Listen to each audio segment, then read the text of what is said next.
Hello Mina, so for today's video, isasama ko naman kayo kung saan nagpa-check up si Chelsea kanina. So bali supposed to be is work day kami today. And yung dalawang bata is dapat iiwan namin sa daycare. Pero nung pagising ni Chelsea, nakapako, medyo mainit siya. Pero medyo hindi ko lang pinansin, kaya nag-ready pa rin kami, naligo kami, nag-prepare kami ng baon. Pero nung bago kami umalis is parang talagang umiinit na yung katawan ni Chelsea, kaya chinek ko na siya. That time is 37.7 pa lang yung lagnat niya. Nag-isip pa nga ako kung iiwan ko pa rin ba sila kasi wala nang leave si Jason. Pero I have this nanay instinct na talagang tataas yung lagnat niya any minute. Say Papa.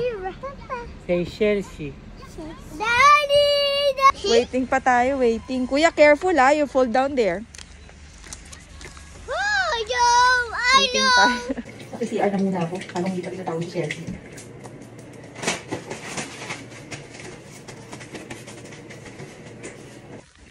Yan, naki-CR lang tayo dun sa may pharmacy sa likod. Dito pala sa Japan, kapag gagamit ka na comfort room, for example, sa mga convenience store or sa mga ibang lugar, restaurants, kahit wala kang binili sa kanila, pwede kang makigamit ng CR.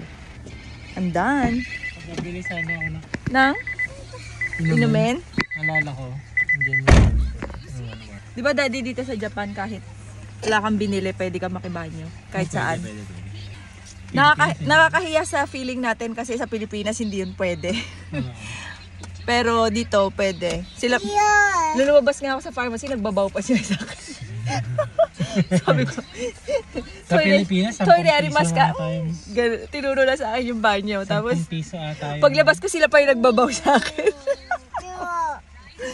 O, diba? Banyo na, ano, nagbabayad ka pa. Nagbabayad ka? Ah, oo. 5, 10 ata. Oo. Sa Green Hills ata yun eh. Sa mga tutuban, di ba? Mga ganon. Yeah. Sa mga Divisoria. Yan, may bayad. Tumas na siguro lagnat mo ulit. Yeah, mama. We're still waiting. Kung napansin nyo yung pinakita kong number kanina is may QR code yun. I-scan mo siya is makikita mo kung pang ilang number na yung sineserve nila. Grabe nung nakakabilib lang kasi nasa labas kami naghihintay eh.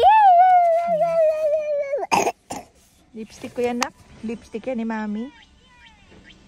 Bored ka na? Hindi pala kami nakapagdala ng inumin namin. Buti na lang talaga dito sa Japan, kahit saan sulok, merong vending machine. Inip na nga si Shelly sa loob ng sasakyan, kaya nagmumuryot na. Hindi kami pwede maghintay dun sa loob ng clinic kasi nga may lagnat si Chelsea. And waiting pa kami dun sa may isolation room. Kaya hinayaan ko na muna maggala-gala dito sa labas, saglit lang naman.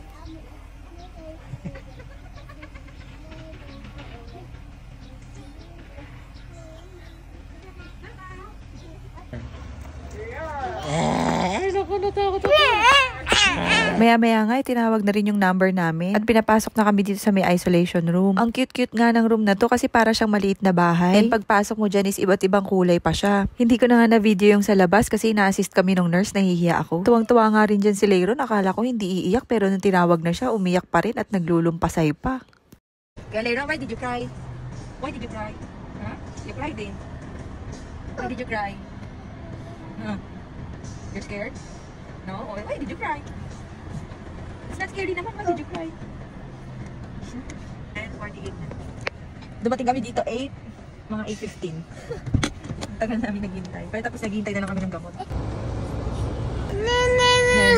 Babay na. Bale, ito pala yung mga gamot na binigay sa kanila magkapatid. Kay Chelsea is yung syrup and kay Kuya is yung powder. And lahat po yan is libre, wala kaming binayaran. Buti na lang din at pagdating namin ay meron na kaming kakainin kasi yan yung supposed to be baon namin. Kaya pagdating namin is ininit ko na kaagad yung mga pagkain para makakain na kami. And si Chelsea nakatulog na siya kaagad kasi masama talaga yung pakiramdam niya. Pero dumede naman siya bago matulog kaya okay lang. So ang lunch ko is yung luto ni Jason na sizzling tofu. Tapos yung tira namin kagabi na karne. Tsaka meron akong cherry tomato and umeboshi. So ayun lang. Salamat ulit sa pagsama. Matanin!